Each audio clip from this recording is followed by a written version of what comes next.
Faster than a fraudulent performance measure, stronger than a misplaced decimal point, able to leap complex compliance requirements at a single bound. It's Super Auditor! Welcome, ladies and gentlemen, to Auditors Save the World, one audit project at a time, where we bring you thrilling tales of daring audits and brave financial reviews. Here, our heroes don't wear capes, but they do wield the power of empirical evidence. Brought to you by the pros at Yellowbook-CPE. In each episode, we interview those legendary auditors who have truly rescued the day. Stay tuned, listeners, because this is one story you won't want to miss. And folks, don't forget to subscribe to our show in your podcast app of choice. And now, here's your host, Lita Hart-Fanta. From the aisles of a bustling convenience store, a place where every item is scanned and no stone is left unturned, emerged Jon, a pizza-wielding super auditor. It started as a simple question from the accounting department. Why is this vendor's invoice so big? But behind that bill lay a mystery deeper than the stockroom's inventory log. By day, he ensures the snacks are stocked and the slushies flow. But when trouble strikes, Jon dons his cape of calculation. With his trusty tool, scenario-based testing, Jon cracked the case in under a week, uncovering hidden risks, saving the business a whopping 5 million smackers, and inspiring the auditee to establish controls that would last for decades.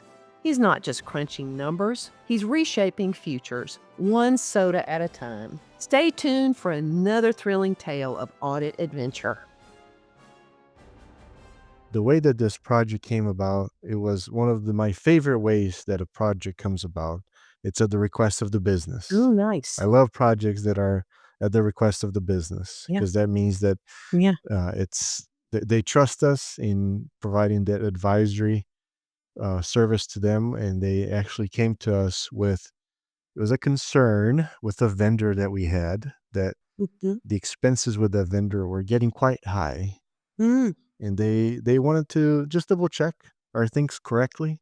Are we calculating our invoices correctly? And there's a little bit more to it.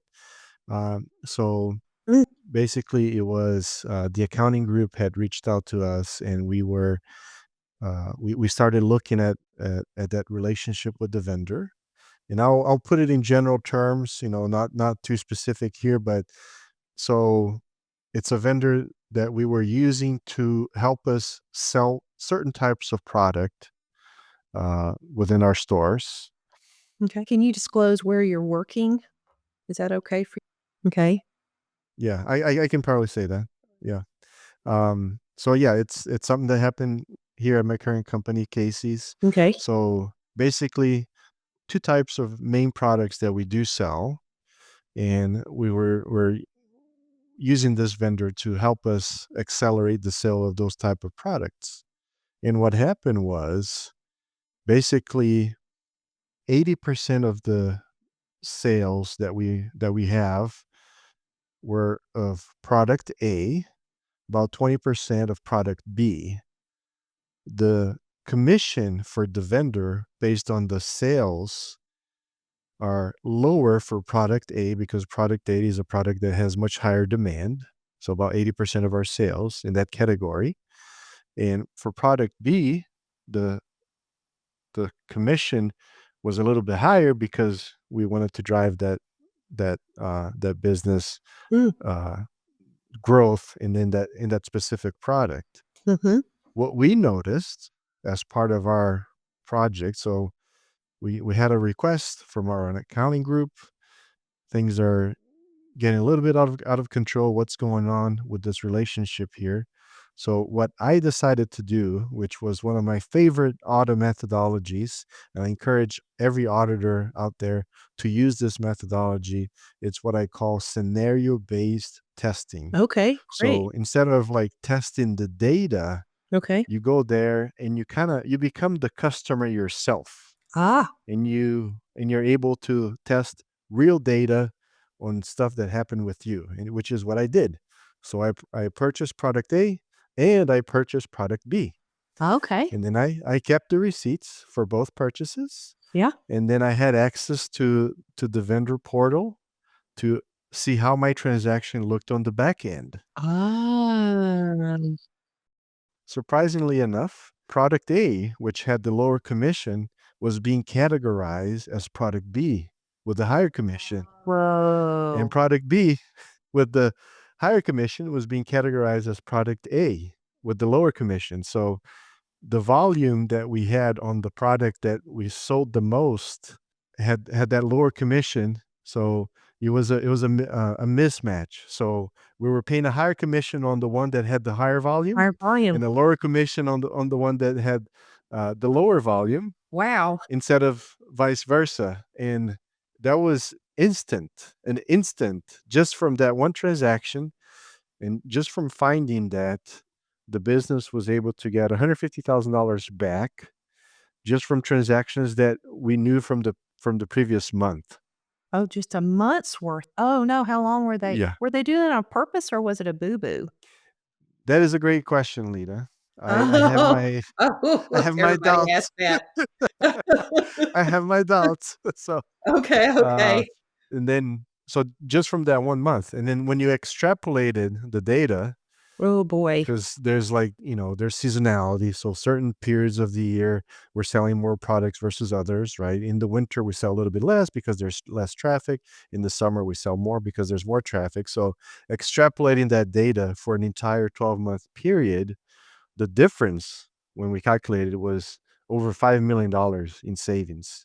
So that to me was one of the best projects that I worked on, because number one, it was at the request of the business. Yeah. Number two, I was able to use scenario-based testing, which to me is the best way that you can test something. You're using real Transactions. real Yeah. scenarios, real transactions to test the data, versus just looking at something that it's you don't have intimate knowledge of. And number three, there were savings right away with that project. Yeah. It was one of the things that I think it's important to highlight too is, typically when we have, like, what we call a finding, right, or an observation or an opportunity, whatever you want to call it, we kind of have that little battle with management. It's like, oh, where's the risk? And, like, you're Yeah. you're trying to determine what's the impact for Yeah. that one project. That conversation did not happen because it was Mm. so self-evident Yeah. that there was an issue that the management corrected right away. Yeah. And the best thing about it too was that later, so we did that uh, at the beginning of the year. We shared with management. Management took action right away. And about we told the business, well, we'll come back in about 6 months or so and see how things are going, just to make sure that things were corrected and the controls were in place, were put in place. So when we came back a little over 6 months later, that this is a great story, because management, they had implemented their own controls. They had Mm. implemented self Oh, audits nice. that they were doing Oh, on a great. periodic basis. So, Wow. and we didn't have any findings later, and that's, to me, is just the result of Yeah. internal audit pointing out something that's self-evident to the business, that for them to correct, and them not only correcting but also keeping track of it, which I think it's so important. Yeah. Sometimes it's not just correcting the issue once and Right. then kind of forgetting about it, but correcting, but making sure that you have a sustainable process down the road. Yeah. Oh, that's beautiful. That's the ideal. Absolutely. That's our ideal work. Yeah, that's the ideal. Yeah. Yes, and there's a quote from I'll steal it from another internal audit professional. The quote is, "Internal audit's goal should be to not exist, in a way, because Right. you want the controls to be so good Yeah. that you don't need the internal audit department to be there to find a control deficiency, right?" Yeah. Beautiful. So the vendor, did you recover that money from the vendor or did you just fix it going forward or do you even know what We happened? we were able to recover the money from the vendor. The business did reach out to the vendor, and we got a credit memo back. Wow, that's a lot of money. And going forward, also the expenses, which were on the rise, which was the concern from Mm-hmm. from the business, that were expenses were growing. The expenses came down, they stabilized. So, I think that's also another great takeaway. Beautiful. And you were telling me ahead of the podcast that you guys just took that extra profit and acquired another chain of stores. We have, yeah. So recently, this is public information, so I'm not sharing anything that's confidential. So Casey's, we currently have close to 2,700 stores across 17 states. Wow. It's going to be very close to 3,000 stores with the acquisition of Cefco in Texas. So it's a company that's based out of Texas. They have stores in Texas, Alabama, Florida. Yeah. So All the places I hang out. there you go. You literally just named the 3 states that I hang out in. Family in Alabama, I love Florida, and I hang out in Texas. Those are the 3 top states where I drive around. You have to drive around and stop by for a pizza, Lita. Okay, that's your famous thing is your pizza. Yes, that's what we're famous for. Yes. Okay, all right, great. During your road trip, make a stop. Any particular style of pizza that I'm supposed to get? Is it pepperoni? Is it everything pizza? We have many, many, many different toppings. My favorite one, which is it's a new one that they recently rolled out. It's the jalapeno popper. That's a good one. Oh, It has cream what? cheese right under the cheese. So Okay, great. Thanks for the culinary recommendation. So, this scenario, how did you learn to do the scenario-based testing? Who clued you in that that's a way to test? yes, that's a great question too. Actually, you were a guest on my podcast, Audit 15 Fun, Thank you for that. and I share with you. I've learned many, many different things just doing the podcast. And one of the guests that I had on my podcast was a gentleman from J.P. Morgan, from Morgan Stanley. And actually, he talked about scenario based testing on my podcast. That is one of the Beautiful. most powerful tools in our toolbox, in our auditor's toolbox of using scenario based testing. So it's like real life transactions. How can you Yeah.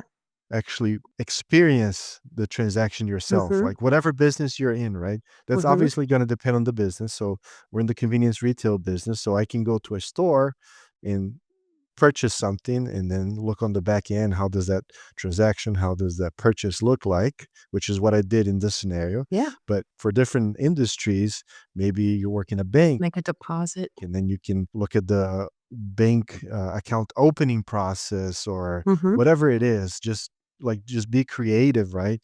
I think Mhm. that's the other Right. piece that I like about it too, is just the use of creativity in the process. There's not like Yeah. it's not like a one recipe fits all for this. You just have to use your creativity. So you went in and spent $20 of your own money, Absolutely. bought a little gas, bought some pizza, bought a soda, and then you looked in the system and saw what happened. Yes, it was a little bit less than $20. It was a little less than Less than 20 bucks, $20. Lita. Oh, yeah, okay. Now, did you get reimbursed by the business? Did you put that in as a expense reimbursement, or did you just eat the pizza and drink the beer? What'd you do? I just ate the pizza and drank the beer. Yeah, that's a good audit right there. Yeah. There you go. Yes, That's a good yes. way to do it. Yeah, talk about an experience. I'm gonna call it experience-based testing instead of scenario-based testing. I like that better. Yes. Scenario-based testing. Okay. So, is this something you've done going forward then? Every time you get in an audit, have you tried to figure out how to do this type of testing? Yes, I will put a little disclaimer here. Okay. This is not something that you can do in every audit, right? Yeah, Because right, of course. it depends on the type of audit, but to the extent that I can, yes, I have. Yeah. I have done that. We have done reviews around lottery tickets. Oh, yeah. So I went and got myself a lottery ticket to see how that transaction showed in the back end. I was not lucky. I did not win. What would happen if you won the lottery? Would that be Casey's? Would you have to give your money up? Would you have to turn it over to the corporation because you were working on their behalf? I mean, how would that work? Yeah, no, that for that scenario, I also use my own money. So if I won, I would probably Did you win anything? no, did not win Oh, anything. dang Did not it. win anything. Okay. And now, a word from our sponsor.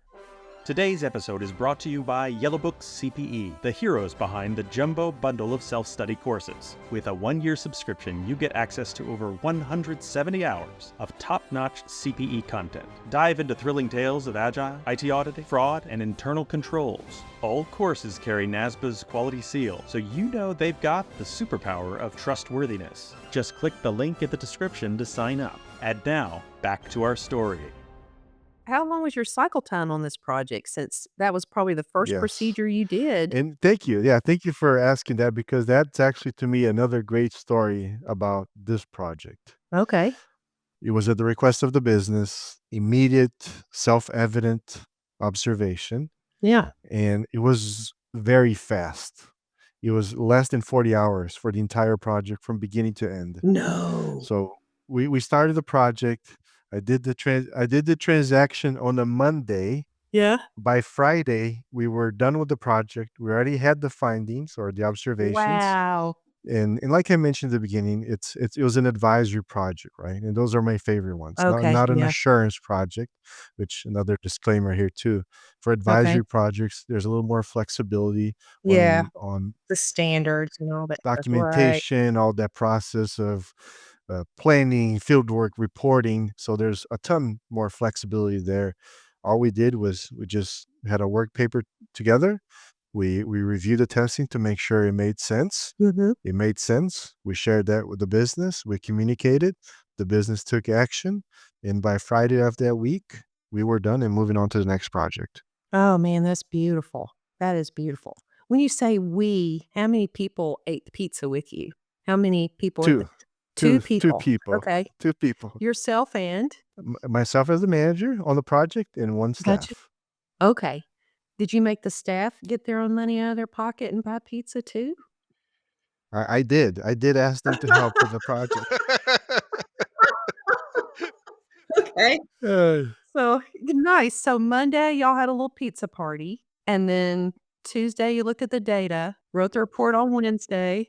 yeah. Tuesday we had a little get together. Tuesday we looked at the data. By Wednesday we were re-reviewing the documentation to make sure it made sense. By Thursday we communicated to the business. By Friday we were moving on to the next project. Oh my gosh. That is the best project ever. I agree, and that's the reason why I wanted to share it with you, Yeah, because that is the on my best. podcast you talked about scope creep, which is the Yeah. opposite problem of this project. And I remember you said there's some projects that take 9 months, a year, 2 years. Yeah. So that I think we need, and there are many people who talk about this. You just need to be in and out, provide the information that the business needs to know, Yeah. and just move on to the next project. Yeah. Yeah. And I think this project was an example of that. Yeah. What other kind of testing did y'all do around it? What other kind of things did you do? For this one specific project, that was it. Yeah. You just looked at the data, did the Yes. transaction, saw how the data, got more information on the data, figured out how much you lost in just the past month, extrapolated it, Share with the business. handed it over to the business. Yeah, and then the business took action. They recovered the funds, Nice. and then they implemented controls going Nice. forward, because when we went in later, then they had controls and we didn't find anything, Yeah. which, like I mentioned at the beginning, that's kind of like the goal of internal audit, to create a control environment that you have good controls, that internal audit is not the one who is finding the control Yeah, because deficiencies. it's not your job. Absolutely. I It's not agree your with job that. to create the controls. That is brilliant. Absolutely. Did they give you a pizza or a lottery ticket when you were done with this as a thank you? You deserve it because you're an audit hero. Well, I appreciate that. I think this was just Yes. just a really fun project. I think that to me was the best part. Yeah, of It course. was Yeah. really fun because it was quick. There was not a ton of formality, and that's the other thing about about the project that I really liked, Lita. Yeah. A lot of times there's a ton of formality in internal audit Yeah. that we need to move away from.